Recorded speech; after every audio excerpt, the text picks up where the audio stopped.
ready for start.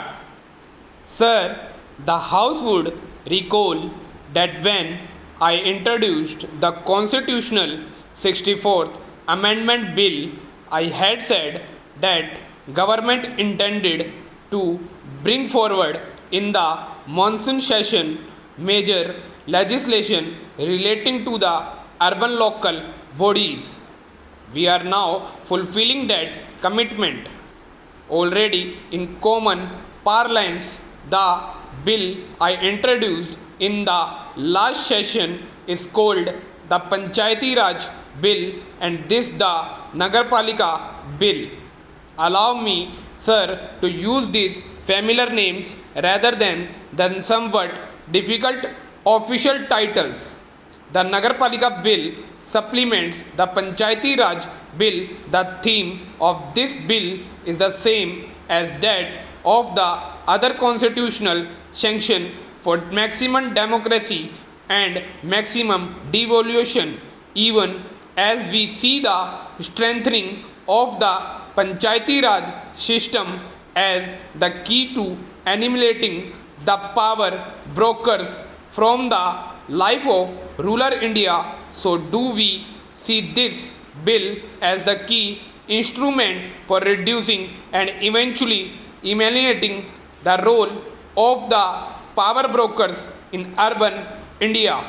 We seek through these bills to vest power in the only place where power rightful belongs in a democracy, in the hands of the people. In the past few days, we have been sad witness to the gravest assault on democracy since the founding of our republic, the abandonment of the Lok Sabha by a section of the elected representatives of the people.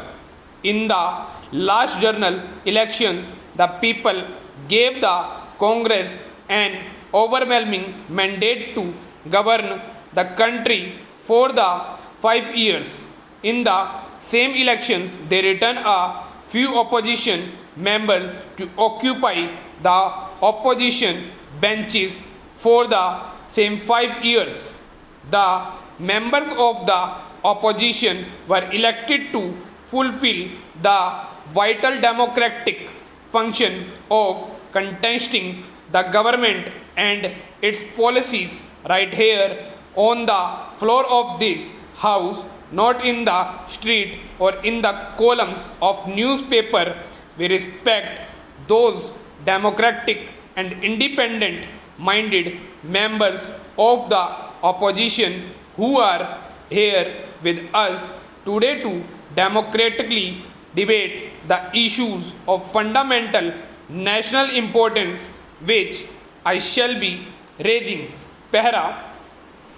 By the same token, we must deplore the behavior of those other members of the opposition who have simply run away from this highest form.